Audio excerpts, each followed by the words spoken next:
वो हर शाम चौखट पे बैठा रहा, बेटों के लौटने का ख्वाब सींचता रहा। दरवाजा खुला था, मगर कोई ना आया।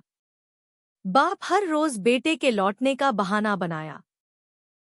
नमस्कार दोस्तों, स्वागत है आप सभी का रियल यूट्यूब चैनल में।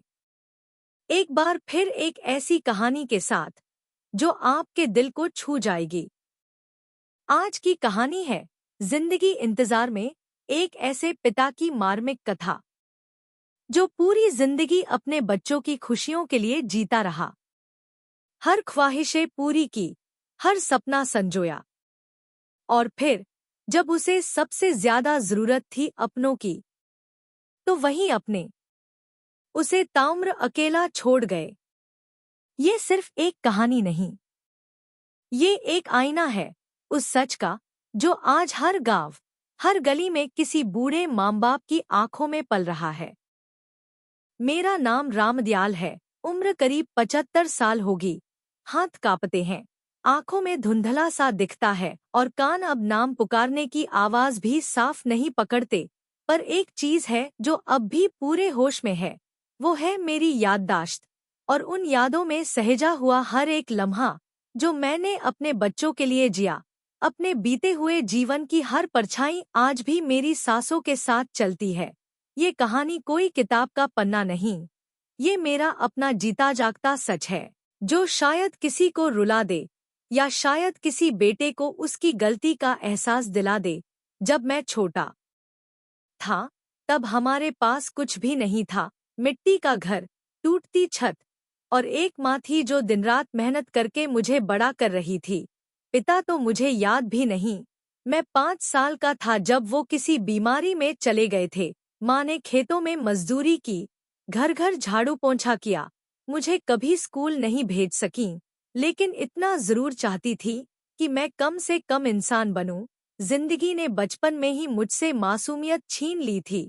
खेल, खिलौने, मेला, ये सब शब्द तो कभी मेरी दुनिया में थे ही नहीं। मेरे लिए दुनिया सिर्फ इतनी थी कि माँ के साथ खेत में जाना, बेल लाना, पानी भरना और फिर रात को 2 रोटी के लिए भगवान का धन्यवाद करना।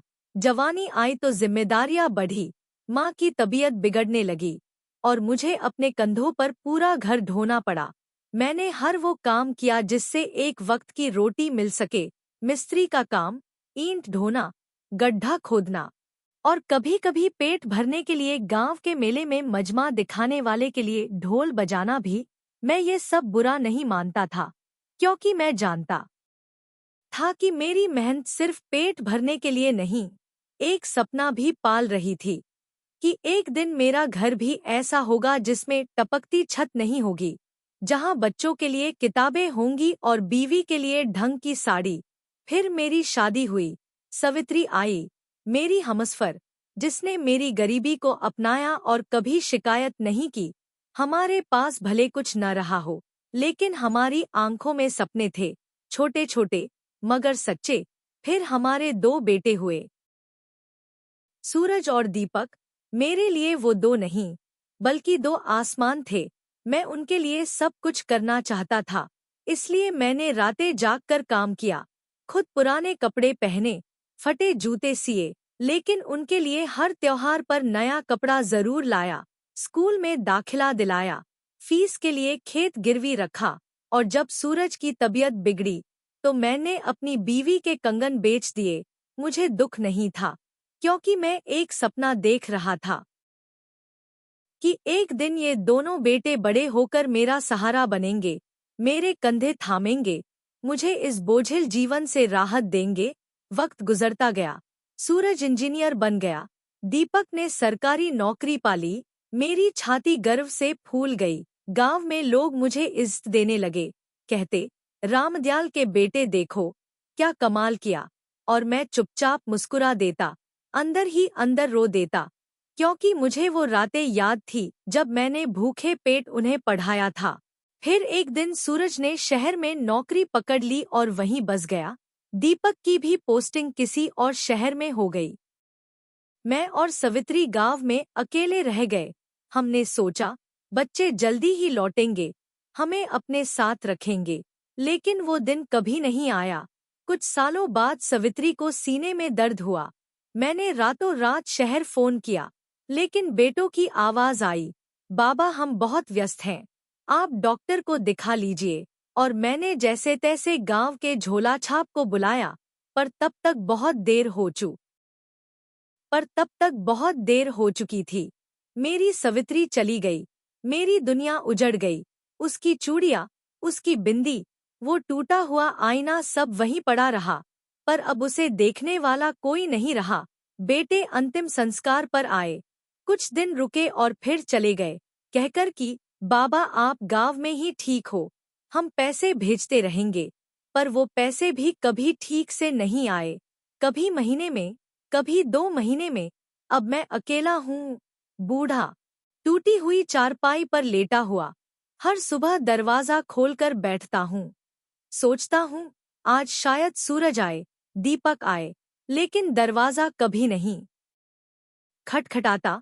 हर दिन शाम की हवा में उनकी हंसी खोजता हूँ, पर वो आवाजें अब सिर्फ यादों में गूंजती हैं। गांव वाले अब भी इज्जत करते हैं, लेकिन उनके सवाल मेरी हड्डियों से ज्यादा चुभते हैं। इतने बड़े बेटे और बाबा अकेला। आजकल खाना खुद बनाता हूँ, कभी कभी मंदिर से मिल जाता है। चूल्हा जलाने की हिम्मत नहीं, तो अक्सर भूखा रह जाता हूँ। कमरे की दीवारें अब मुझसे बात करती हैं। चारपाई पूछती है, तेरे बेटे कब आएंगे? और मैं चुप रहता हूँ। शायद अगले जन्म में। त्योहार आता है तो बाहर से बच्चों की आवाजें सुनाई देती हैं, पटाखे फूटते हैं, लेकिन मेरे आंगन में सन्नाटा होता है। कभी कभी सोचता हूँ मैं क्यों जिंदा हूँ। फिर याद आता है कि शायद इस इंतजार में ही मेरा जीवन बंधा है।